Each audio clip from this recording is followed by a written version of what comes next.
Click TV బులెటిన్లో ముందుగా headlines. లక్షల ఎకరాల్లో పంటలు ఎండుతున్నాయి. ముఖ్యమంత్రివి చాతకాని మాటలు. రేవంత్ పై బీఆర్ఎస్ వర్కింగ్ ప్రెసిడెంట్ కేటీఆర్ విమర్శలు. జోగులాంబ గద్వాల జిల్లా కలెక్టర్ కార్యాలయం ముందు ఆశా వర్కర్స్ నిరసన. కనీస వేతనం 18,000గా నిర్ణయించాలని డిమాండ్. ప్రభుత్వ పాఠశాలలకు విద్యార్థులను దూరం చేసిన గత ప్రభుత్వం జీవో 117. ప్రభుత్వ స్కూళ్లలో సంస్కరణలు చేపట్టనున్న మంత్రి లోకేష్. గత ప్రభుత్వ హయాంలో అన్ని శాఖల్లో నిధులు మళ్లింపులు. రిపోర్టు రాగానే చర్యలు ఉంటాయన్న మంత్రి కింజారపు అచ్చెన్నాయుడు. అభివృద్ధి వైపు పరుగులు తీసేలా తెలంగాణ కాంగ్రెస్ పాలన. చారిత్రాత్మక ప్రజా బడ్జెట్ ప్రవేశపెట్టనున్న ముఖ్యమంత్రి రేవంత్ రెడ్డి. మైక్రోసాఫ్ట్ అధినేత బిల్ గేట్స్ తో భేటీ అయిన ముఖ్యమంత్రి చంద్రబాబు నాయుడు. విద్య, ఆరోగ్యం, వ్యవసాయం, సుపరిపాలన, ఉపాధి కల్పన అంశాల్లో గేట్స్ ఫౌండేషన్ తో ఏపీ ప్రభుత్వం ఒప్పందం. రాష్ట్ర వ్యాప్తంగా లక్షల ఎకరాల్లో పంటలు ఎండుతున్నాయి. అంటే ముందు చూపులేని ఈ సన్యాసి సోయిలేని కాంగ్రెస్ ప్రభుత్వమే కారణమని బీఆర్ఎస్ వర్కింగ్ ప్రెసిడెంట్ కేటీఆర్ అన్నారు. ఎండల వలన పంటలు ఎండిపోతున్నాయని ముఖ్యమంత్రి చేతకాని మాటలు చెబుతున్నాడు. దానికి ముమ్మాటికి కారణం రేవంత్ రెడ్డినే. రేవంత్ రెడ్డి చేతకానితనం, తెలివిలేనితనం, సాగునీటి నిర్వహణ, ప్రాజెక్టుల నిర్వహణ చేయలేని చేతకాని లేనితనం వల్లనే పంటలు ఎండిపోతున్నాయి. రైతుల పట్ల, రైతాంగం పట్ల ప్రభుత్వం తన బాధ్యత మర్చిపోయి మొద్దు నిద్రపోతుంది కాబట్టే పంటలు ఎండిపోతున్నాయి. ఎండిపోయిన ప్రతి ఎకరానికి 25,000 రూపాయల చొప్పున పంట నష్ట పరిహారాన్ని చెల్లించాలని డిమాండ్ చేస్తున్నాం. ఎండిన ప్రతి ఎకరానికి రాష్ట్ర ప్రభుత్వం నష్టపరిహారం చెల్లించాలి.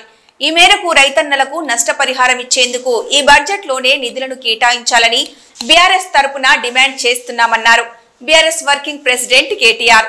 మా దయాకర్రావు గారు, ఆ ప్రాంత నాయకులు రాజయ్య గారు అందరూ పోయి ఈ దున్నపోతు లాంటి ప్రభుత్వాన్ని మొద్దు నిద్ర నుంచి లేపేదాకా 35 రోజుల తర్వాత మొద్దు నిద్ర లేచి ఆఖరికి పంపులు చాలు చేస్తే ఇలా 600 కోట్ల నష్టం, పంట నష్టం ఒక్క జనగామ జిల్లాలో వచ్చింది. అందుకే అంటున్నాం, మేము ఇది కాలం తెచ్చిన కరువు కాదు, కాంగ్రెస్ ప్రభుత్వం తెచ్చిన కరువు, రేవంత్ రెడ్డి యొక్క తెలివి తక్కువతనం తెచ్చిన కరువు, రేవంత్ రెడ్డికి కేసీఆర్ గారి మీద ఉన్న గుడ్డి ద్వేషం తెచ్చిన కరువు తప్ప ఇంకోటి కానే కాదు. అటు గోదావరిలో, ఇటు కృష్ణలో రెండు వైపులా కూడా ఇవాళ రాష్ట్ర వ్యాప్తంగా పంటలు ఎండుతున్నాయంటే ఖచ్చితంగా దానికి కారణం ముందు చూపు లేని ఈ సన్నాసి ప్రభుత్వం, ముందు చూపు లేని మూర్ఖపు ప్రభుత్వం అని చెప్పక తప్పదు. ఇవాళ రాష్ట్ర ప్రజల తరపున, రాష్ట్ర రైతుల తరపున మేము డిమాండ్ చేస్తున్నది ఒకటే, లక్షల ఎకరాల్లో పంట ఎక్కడెక్కడైతే ఎండిందో ఇది తప్పించుకునేదానికి వీలు లేదు. మొన్న హరీష్ రావు గారు వివరంగా చెప్పినారు, ఎండల వల్ల పంట ఎండిందని ముఖ్యమంత్రి అంటాడు. బోర్ల కింద ఎండిపోతే మాకు బాధ్యత లేదని బాధ్యత రాహిత్యంతో ఇరిగేషన్ మంత్రి మాట్లాడతాడు. మేము రాష్ట్ర ప్రజల తరపున, రాష్ట్ర రైతుల తరపున ముఖ్యమంత్రిని, ప్రభుత్వాన్ని ఒకటే అడుగుతా ఉన్నాం. ఇవాళ పంటలు ఎండినాయంటే దానికి మీ చేతగాంతనం కారణం. గోదావరిలో నీళ్లుండి, కృష్ణల నీళ్లుండి వాడుకోలేని తెలివి తక్కువతనం కారణం. చెరువులు నింపలేని తెలివి తక్కువతనం, పంప్ హౌజులు టైంకి స్టార్ట్ చేయలేని తెలివి తక్కువతనం, బరాజ్ ఏమన్నా చిన్న ప్రాబ్లం ఉంటే రిపేర్ చేసి నీళ్లు తీసుకోవాలనే సోయిలేనితనంతోనే ఈ ప్రభుత్వానికి ఇవాళ బాధ్యత మరిచింది. అందుకే మేము రాష్ట్ర ప్రజల తరపున అడుగుతా ఉన్నాం, ఎక్కడెక్కడైతే పంట ఎండిపోయిందో ఎకరానికి 25,000 రూపాయల చొప్పున వెంటనే ఈ బడ్జెట్ లో డబ్బులు కేటాయించి నష్టపరిహారం రాష్ట్ర ప్రభుత్వమే చెల్లించాలి.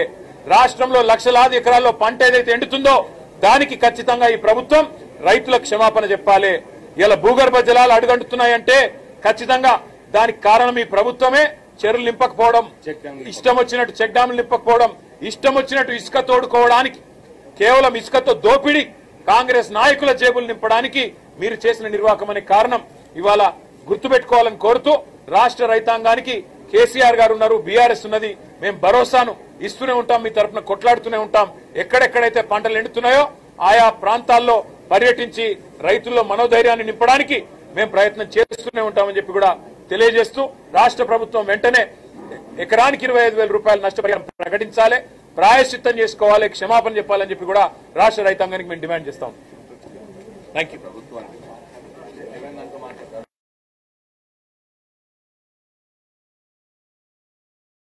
జోగులాంబ గద్వాల జిల్లా కేంద్రం కలెక్టర్ కార్యాలయం ముందు కూర్చొని నిరసన చేపట్టారు ఆశా వర్కర్స్. అసెంబ్లీ బడ్జెట్ సమావేశాల్లో ఆశలకు రాష్ట్ర ప్రభుత్వం 18,000 ఫిక్స్డ్ వేతనం నిర్ణయించాలని కోరారు. ప్రమోషన్, పీఎఫ్, ఈఎస్ఐ, ఉద్యోగ భద్రత తదితర సమస్యలు వెంటనే పరిష్కరించాలని కోరుతూ నిరసన చేపట్టారు ఆశా వర్కర్స్.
జీవో 117 తీసుకొచ్చిన జగన్ ప్రభుత్వ పాఠశాలలకు విద్యార్థులను దూరం చేశాడని ఆరోపించారు మంత్రి.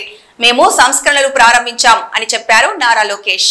ఈ రోజు 2014 నుంచి 24 వరకు ఒకసారి కంపేర్ చేస్తే అధ్యక్ష, 5వ తరగతి పిల్లలు 2వ తరగతి తెలుగు చదవడానికి ఇబ్బంది పడుతున్న విషయం వాస్తవ అధ్యక్ష. 2014 57% మంది పిల్లలు చదవగలిగితే అది 37.5% పడిపోయింది అధ్యక్ష. ఇది నేను చెప్తాం కాదు, ఏసర్ రిపోర్ట్ 2024 చెప్పింది. ఇంకో పక్కన 8వ తరగతి పిల్లలు 2వ తరగతి తెలుగు చదవగలుగుతారా అంటే 2014లో సుమారుగా 80% ఉంటే 2024 వచ్చగల 53%కి పడిపోయింది. అంతేకాకుండా 85% మంది పిల్లలు 3వ తరగతి పిల్లలు కనీసం 2వ తరగతి టెక్స్ట్ బుక్ చదవలేకపోతున్నారు. 63% అంటే 5వ తరగతి పిల్లల్లో చూస్తే 63% మంది బేసిక్ రీడింగ్ చేయలేకపోతున్నారు. 8వ తరగతి పిల్లలు చూస్తే కనీసం 50% మంది ఫ్లూయెంట్ గా మాట్లాడలేకపోతున్నారు. 3వ తరగతి పిల్లలు చూస్తే అధ్యక్ష 60% మంది బేసిక్ సబ్ట్రాక్షన్ చేయలేకపోతున్నారు. 8వ తరగతి పిల్లలు చూస్తే 55% మంది బేసిక్ డివిజన్ కూడా చేయలేకపోతున్నారు అధ్యక్ష. 90% మంది 3వ తరగతి పిల్లలకి బేసిక్ ఫౌండేషనల్ న్యూమరసీ స్కిల్స్ కూడా లేవని ఏసర్ రిపోర్ట్ పేర్కొనడం జరిగింది అధ్యక్ష. మీరు చూస్తే ఈ రోజు ప్రభుత్వ పాఠశాలల్లో సంఖ్య తగ్గిందనే విషయం వాస్తవం అధ్యక్ష.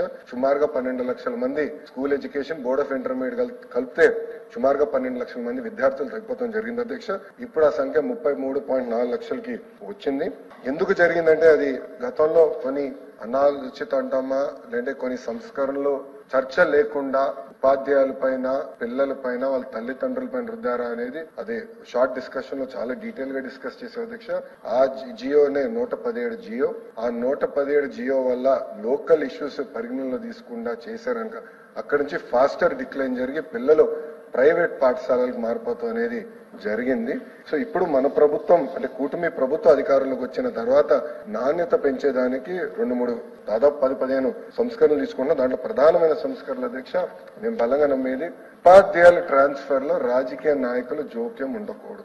అవుట్కమ్ బేస్డ్ జరగాలనే దానికి మన కేబినెట్ లో కూడా టీచర్ ట్రాన్స్ఫర్ యాక్ట్ అదే ఒప్పందం వచ్చింది, అదే పాస్ చేశాము. ఇప్పుడు అసెంబ్లీకి వస్తుంది అధ్యక్ష. ఈ రోజు అసెంబ్లీలో ఉంది, రేపు కౌన్సిల్ కి వస్తుంది అధ్యక్ష. అది ఫస్ట్ బిల్డింగ్ బ్లాక్. అదే కాకుండా అధ్యక్ష టెక్నాలజీతో జోడించి అంటే ఇప్పుడు ఉపాధ్యాయులు కూడా ఒక 45 నిమిషాలు పాఠాలు చెప్పిన తర్వాత కంపల్సరీగా ఒక 60 సెకండ్ వీడియో ప్లే చేసి ఆ పాఠాన్ని సమ్మప్ చేసే విధంగా, ఆ పాఠాలని సమ్మప్ చేసే విధంగా ఆ వీడియో ప్లే చేసి దాని తర్వాత క్లిక్కర్ టెక్నాలజీ ద్వారా పిల్లలకి అర్థమైందా అవులేదా అనేది కూడా తెలుసుకుని అక్కడి నుంచి ప్రిస్క్రిప్టివ్ హోంవర్క్ అంటే ఈ రోజు ఇక్కడ చూస్తే నారాయణ సార్కి ఒక హోంవర్క్ వస్తుంది, లోకేష్కి ఒక హోంవర్క్ వస్తుంది. అంటే ఆయనకున్న సబ్జెక్ట్ స్ట్రెంత్ వేరేది ఉంటుంది, నాకున్న సబ్జెక్ట్ స్ట్రెంత్ వేరేది. అది ప్రిస్క్రిప్టివ్ హోంవర్క్ వాళ్ళనేది ఒక లక్ష్యంగా పెట్టుకుని అది కూడా చేస్తున్నాం. పేరెంట్ టీచర్ మీటింగ్ కూడా మెగా పేరెంట్ టీచర్ మీటింగ్ ఏర్పాటు చేస్తాం అధ్యక్ష. వచ్చే అకాడమిక్ ఇయర్ లో 2 సార్లు ఏర్పాటు కూడా చేస్తాం. రిపోర్ట్ కార్డు కూడా అంటే తల్లిదండ్రులకి ఉపాధ్యాయులకి పిల్లల మధ్యలో ఇంటరాక్షన్ ఉండాలని చెప్పి అద్భుతమైన రిపోర్ట్ కార్డు కూడా ఏర్పాటు చేశాం, అది చేస్తున్నాం. ఇంకో పక్కన మోడల్ ప్రైమరీ స్కూల్ కాన్సెప్ట్ తీసుకొచ్చి 60 మంది పిల్లల కన్నా ఎక్కువ ఉంటే అక్కడ కంపల్సరీ 1 క్లాస్ 1 టీచర్ ఇవ్వాలి, నాణ్యమైన విద్య అందించాలి లక్ష్యంతో మన ప్రభుత్వం కృషి చేస్తుందని గౌరవ సభ్యులు తెలుపుకుంటున్నాను. అంతేకాకుండా అధ్యక్ష భారతదేశంలో ఏ రాష్ట్రం హామీ ఇవ్వని విధంగా మనం ఇస్తున్నాం అధ్యక్ష. గ్యారంటీడ్ ఎఫ్ఎల్ఎన్ గ్యారంటీడ్ చేస్తున్నాం, అది బాధ్యతగా మేము తీసుకుంటున్నాం. సంఘాలతో కూడా ఎవ్రీ ఫ్రైడే కమిషనర్ గారు కూర్చుంటున్నారు, నీట్ బేస్ నేను కూడా కూర్చుంటున్నాను, వాళ్ళ ఇష్యూస్ ఏముందో తెలుసుకుంటున్నాం. గ్యారంటీడ్ ఎఫ్ఎల్ఎన్ అందించాలని లక్ష్యంతో మేము పనిచేస్తున్నాం అధ్యక్ష. మేము బలంగా నమ్మేది ఈ 10వ తరగతి ఎగ్జామ్ ఇప్పుడు జరుగుతున్నాయి, ఇంటర్ ఎగ్జామ్ జరుగుతున్నాయి, దీంట్లోనే చాలా మార్పు రాబోతుంది. పర్ఫార్మెన్స్ ఇంప్రూవ్ అవుతుందని బలంగా నమ్ముతున్నా. వచ్చే సంవత్సరంలో మీరు చూస్తే leaps and bounds outcomes improve చేసే బాధ్యత కూటమి ప్రభుత్వం తీసుకుంటున్నాను గౌరవ సభ్యులు తెలుపు. రాష్ట్రీయ కృషి వికాస్ యోజన ఒక్కటే కాదు, అన్ని శాఖల్లో కూడా నిధులు మొత్తం కూడా గత ప్రభుత్వంలో డైవర్ట్ చేశారని ఆరోపించారు మంత్రి అచ్చెన్నాయుడు. ఇప్పటికే ఫైనాన్స్ డిపార్ట్మెంట్ దీనిపై విచారణ చేస్తోంది. ఆ రిపోర్ట్ రాగానే చర్యలు తీసుకుంటామన్నారు. అవసరమైతే ఉన్నత స్థాయి దర్యాప్తుకి కూడా ఆదేశిస్తామని, అవకతవకలపై కఠిన చర్యలుంటాయని తెలిపారు కింజారపు అచ్చెన్నాయుడు. అధ్యక్ష, ఈ ఆర్కేవీవై నుంచి ఫండ్స్ డైవర్ట్ చేశారని వాళ్ళ మీద యాక్షన్. అధ్యక్ష, ఇది ఫైనాన్స్ డిపార్ట్మెంట్ మొత్తం చూస్తుంది. గత ప్రభుత్వంలో ఆర్కేవీవై కాదు అధ్యక్ష, మొత్తం అన్ని ఫండ్స్ డైవర్ట్ చేశారు. ఈరోజు నా బార్డుకు వచ్చినటువంటి ఫండ్స్ కూడా డైవర్ట్ చేశారు. వరల్డ్ బ్యాంక్ నుంచి వచ్చిన ఫండ్స్ కూడా డైవర్ట్ చేశారు. ఒక ప్రాజెక్ట్ కి ఎక్స్క్లూజివ్ గా కేటాయించిన ఫండ్స్ కూడా డైవర్ట్ చేశారు. దీని మీద ఫైనాన్స్ డిపార్ట్మెంట్ ఏవైతే డైవర్ట్ చేశారో ఆ ఫండ్స్ అన్నింటి మీద వాళ్ళు కూడా చెక్ తీసుకుని వాళ్ళు కూడా ఎంక్వైరీ చేస్తున్నారు. నేను ఒకటే చెప్పాను, ఎంక్వైరీ నడుస్తుంది ఉన్నత స్థాయిది. అది వచ్చిన తర్వాత దానివల్ల సాటిస్ఫాక్షన్ కాకపోతే ఇప్పుడు ఏవైతే సభ్యులు చెప్పారో ఏ ఎంక్వైరీ చేయడానికి ఇబ్బంది లేదు, ఒకటి నడుస్తుంది. కాబట్టి ప్రిలిమినరీగా మనకు రిపోర్ట్ వచ్చింది. ఫైనల్ రిపోర్ట్ వచ్చిన తర్వాత ఒకవేళ సాటిస్ఫాక్షన్ కాకపోతే ఇంకా ఉన్నత స్థాయి దర్యాప్తు చేసైనా సరే గతంలో ఎవరు తప్పు చేశారో తప్పు చేసిన వ్యక్తుల్ని వదిలే ప్రశ్నే లేదు. మళ్ళీ అటువంటి పొరపాట్లు జరగకుండా ఆఫీసర్కి చెప్పాను, టెండర్స్ అన్ని పద్ధతి ప్రకారం చేయాలి.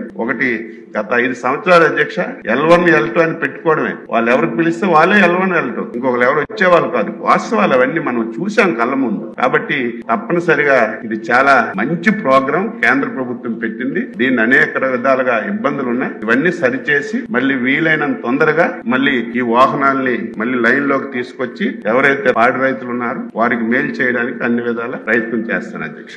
ఒక దశాబ్దం చీకటి తర్వాత ప్రజల కాంగ్రెస్ ప్రభుత్వం గత 15 నెలలుగా రాష్ట్రాన్ని స్థిరత్వం, పునరుద్ధరణ, వృద్ధి, శ్రేయస్సు మరియు అన్నింటికంటే ముఖ్యంగా వాగ్దానాలను నిలబెట్టుకునే ప్రజాస్వామ్య విలువలు మరియు నీతితో తిరిగి తీసుకురావడానికి తీవ్రంగా కృషి చేస్తోందని తెలంగాణ ముఖ్యమంత్రి రేవంత్ రెడ్డి అన్నారు. తెలంగాణ తిరిగి సరైన మార్గంలో ఉంది మరియు సవాళ్లు ఉన్నప్పటికీ వాటిని అధిగమిస్తామని, గొప్ప ఆచరణాత్మక మేధస్సు, నైపుణ్యం, సామర్థ్యం మరియు ప్రజలు అభివృద్ధి, పాలన మరియు సంక్షేమం పట్ల నిబద్ధతతో కూడిన చారిత్రాత్మక ప్రజా బడ్జెట్ అని ప్రవేశపెడుతున్నట్లు తెలిపారు ముఖ్యమంత్రి Revanth Reddy. AP CM Nara Chandrababu Naidu Microsoft అధినేత బిల్ గేట్స్ తో భేటీ అయ్యారు. ఈ సందర్భంగా విద్య, ఆరోగ్యం, వ్యవసాయం, సుపరిపాలన, ఉపాధి కల్పన అంశాల్లో గేట్స్ ఫౌండేషన్ తో ఏపీ ప్రభుత్వం ఒప్పందం చేసుకుంది. ఆరోగ్యం, వ్యవసాయ రంగాల్లో ఎక్కువ సహకారం అందిస్తామని బిల్ గేట్స్ భరోసా ఇచ్చారని సీఎం చంద్రబాబు తెలిపారు. త్వరలోనే బిల్ గేట్స్ ఏపీలో పర్యటిస్తారని సీఎం వెల్లడించారు.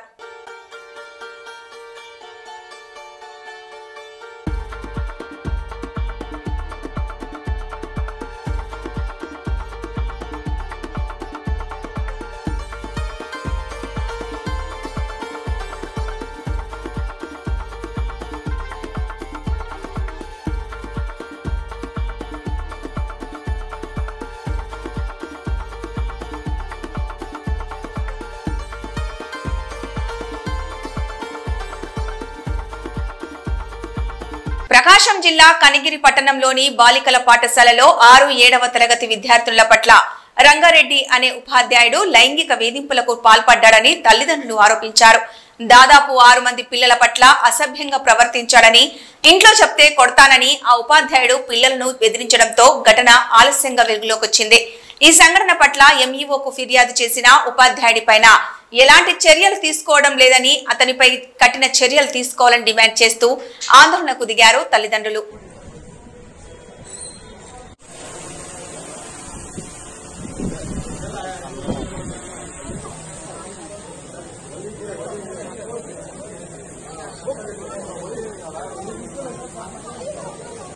బాలుకరత పాఠశాలలో అక్కడ విద్యార్థులు చెప్పే రంగారెడ్డి అనే టీచరు బాలికలతో అసభ్యంగా ప్రవర్తిస్తూ లైంగిక వేధింపులు గురి చేస్తున్నారని చెప్పి ఆ చిన్న పిల్లలు భయపడుతూ వాళ్ళ తల్లిదండ్రులకు చెప్పడంతో కోపోతులైన తల్లిదండ్రులు ఈరోజు వాళ్ళ బంధువులందరికీ చెప్పుకొని అందరినీ తీసుకొని ఈరోజు స్టేషన్కి రావడం జరిగింది కంప్లైంట్ ఇవ్వడానికి. ఇతను గత 10 రోజులుగా ఇలాగే దాదాపుగా 5-6 పిల్లలను లైంగికంగా వేధిస్తున్నాడని చెప్పి మీరు ఇంట్లో ఏదైనా సరే చెప్తే మీ మీద తగు చర్యలు తీసుకుంటాను, మీకు స్కూల్కి రానియను, మీకు టీసీకి పంపుతాను, అట్లా రకరకాలుగా వేధిస్తున్నాడని చెప్పి ఆ పిల్లలు భయపడి తల్లిదండ్రులకు ఇంతకాలం చెప్పుకోలేకపోయారు.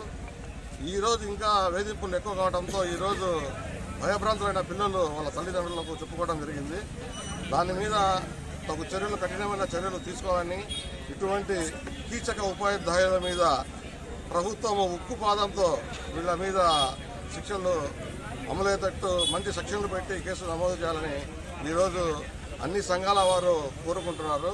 కాబట్టి ఈరోజు కర్ణాటక తరహాలో ఏపీ ప్రభుత్వ కాంట్రాక్టుల్లో ఎస్సీ ఎస్టీలకు 24%, ఓబీసీలకు 15% పనులు ఇవ్వాలని కేంద్ర మాజీ మంత్రి, కాంగ్రెస్ పార్టీ సీనియర్ నాయకులు చింతామోహన్ విజ్ఞప్తి చేశారు. ఎస్సీ వర్గీకరణపై నిన్న ఆంధ్రప్రదేశ్ కేబినెట్ తీర్మానం చేయడం చూసి కళ్లలో కన్నీళ్లొచ్చాయని, ఎస్సీ వర్గీకరణ టీడీపీకి నష్టమని, పేదవాళ్లు, అంటరాని వాళ్ల అమాయకత్వాన్ని అండగా చేసుకుని బలహీన వర్గాలపై బలమైన వర్గాలు దాడి నిన్నటి నిర్ణయమని చెప్పారు. దక్షిణ భారతదేశంలో దళితుల్లో 100లో 90 మంది మాలలు, ఉత్తర భారతదేశంలో దళితుల్లో 90% మాదిగలు ఉన్నారా లేదా చంద్రబాబుకు తెలియదని, ఎస్సీలను వర్గీకరణ చేయడం దేశానికి మంచిది కాదని, దేశ సమైక్యతకు చాలా నష్టమని, రాబో రోజుల్లో దీని ప్రభావం తెలుస్తుందన్నారు. మీ ముందు 3 అంశాలు మీ ముందు వచ్చేదానికి రావడం జరిగింది. ఒకటి వర్గీకరణ క్యాబినెట్ నిర్ణయం, రెండవది సనాతన ధర్మం పవన్ కళ్యాణ్ పిఠాపురం, మూడవది ప్రైవేటీకరణ ఉక్కు ఫ్యాక్టరీ తిరుపతి విమానాశ్రయం. చాలా బాధపడుతున్నాను నేను. పేదవాళ్ళ అంటరాని వాళ్ళ అమాయకత్వాన్ని అండగా చూసుకొని బలహీన వర్గాల పైన బలమైనటువంటి వర్గాలు తీసుకున్నటువంటి నిర్ణయం నిన్న కేబినెట్ ఆంధ్రప్రదేశ్ నిర్ణయం. ఇది దేశానికి మంచిది కాదు, దేశ సమగ్రతకు చాలా చాలా చాలా నష్టం. అది ఈరోజు తెలియదది, రాబోయే కొన్ని సంవత్సరాల్లో తెలుస్తుంది దాని ప్రభావం. మధ్యకాలంలో మతాల పైన చిచ్చు, మన దేశంలో ఎన్నో మతాలు ఉన్నాయి. ఈ గత 10 సంవత్సరాల్లో మతాల మధ్య చిచ్చు స్పష్టంగా కనిపిస్తా ఉంది. నిన్న మొన్న తీసుకున్నటువంటి నిర్ణయాలు కులాల మధ్య చిచ్చు. స్టాలిన్ హిందీ పైన మాట్లాడుతున్న మాటలు భాషల మధ్య చిచ్చు.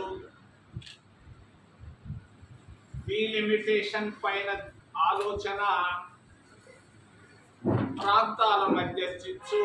దక్షిణం, ఉత్తరం, దేశం ఏమైపోతా ఉంది.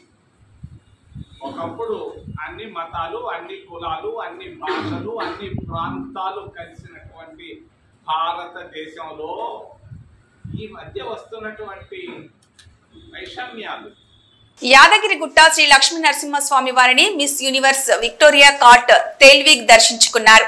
ఈ సందర్భంగా ఆమెకు యాదగిరిగుట్ట ఆలయ ఈవో భాస్కర్ రావు దర్శనం ఏర్పాట్లను పర్యవేక్షించారు. దర్శనం అనంతరం శ్రీ స్వామివారి ఫోటో ప్రసాదాన్ని అందజేశారు. ఈ సందర్భంగా యాదగిరిగుట్ట ఆలయ విశిష్టతను, ఆలయ సాంప్రదాయంతో పాటు పలు వివరాలను విక్టోరియా తేల్విగ్ ఈవోను అడిగి తెలుసుకున్నారు. ఈవో భాస్కర్ రావు ఆలయ విశిష్టతను ఆమెకు వివరించారు.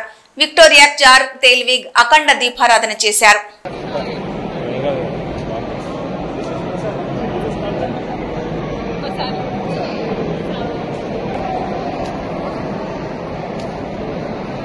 తెలుగు రాష్ట్రాల జలవర ప్రధాయినిగా పేరొందిన నాగార్జున సాగర్ జలాశయం నీరు లేక వెలవెలబోతోంది. తెలుగు ప్రజల ఆర్థిక, వ్యవసాయ, విద్యుత్ ఉత్పత్తి తదితర రంగాలకు ప్రాణం పోసే బహుళార్థ సాధక ప్రాజెక్టు డెడ్ స్టోరేజ్ కు చేరుతుండడం పరిస్థితి ఆందోళనకరంగా మారింది. 22 లక్షల ఎకరాలకు సాగునీరు, జంట నగరాలతో పాటు వందల గ్రామాలకు తాగునీరు అందించే నాగార్జున సాగర్ ప్రాజెక్టులో పూర్తి స్థాయి నీటి మట్టం 590 అడుగులకు ప్రస్తుతం 519 అడుగుల నీరుంది. పూర్తి స్థాయి నీటి మట్టం నిల్వ సామర్థ్యం 312 టీఎంసీలకు 148 టీఎంసీల నీరు నిల్వ ఉంది. జలాశయం 510 అడుగుల కనిష్ట నీటి మట్టానికి చేరితే సాగుకు నీటి లభ్యత కష్టంగా మారుతుంది. సాగర్ డ్యాంలో నీరు కనిష్ట నీటి మట్టానికి చేరువవడంతో ఇరు రాష్ట్ర ప్రభుత్వాలు కేఆర్ఎంబీ ఆదేశాల మేరకు వారబంది పద్ధతిలో సాగర్ ఎడమ, కుడి కాలువల ద్వారా పంటలకు నీటిని అందిస్తున్నాయి. నీటి కొరతతో కృష్ణా పట్టే ప్రాంతంలోని ఆయకట్టు పంటల భవితవ్యం ప్రశ్నార్థకంగా మారింది.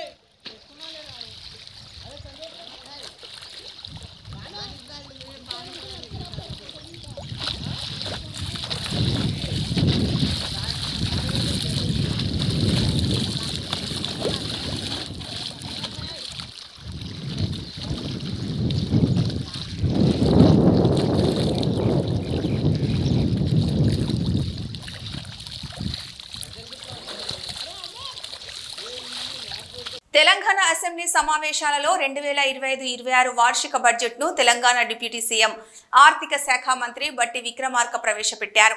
2025-26 ఆర్థిక సంవత్సరానికి గాను వార్షిక ఆదాయ వ్యయ పట్టిక బడ్జెట్ను సభలో ప్రవేశపెడుతున్నాను.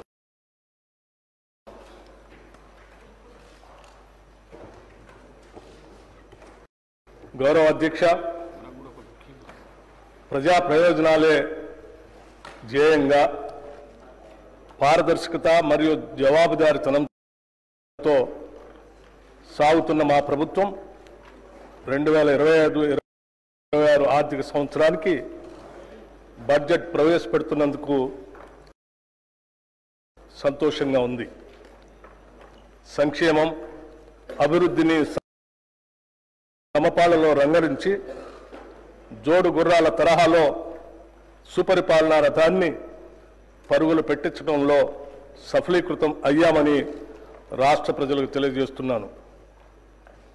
డాక్టర్ బాబాసాహెబ్ అంబేద్కర్ గారు భారతదేశాన్ని ఒక రాజకీయ, సామాజిక, ఆర్థిక న్యాయం అమలు చేసే పటిష్టమైన ప్రజాస్వామ్య దేశంగా చూడాలని అనుకున్నారు. అందుకే రాజ్యాంగ నైతికతను, కాన్స్టిట్యూషనల్ మొరాలిటీని ఆయన పదే పదే నొక్కి చెప్పారు. రాజ్యాంగ నిర్మాత సూచించిన ఆ నైతిక విలువలనే సరిగ్గా పాటిస్తూ మా ప్రజాపాలన సాగిస్తున్నాం.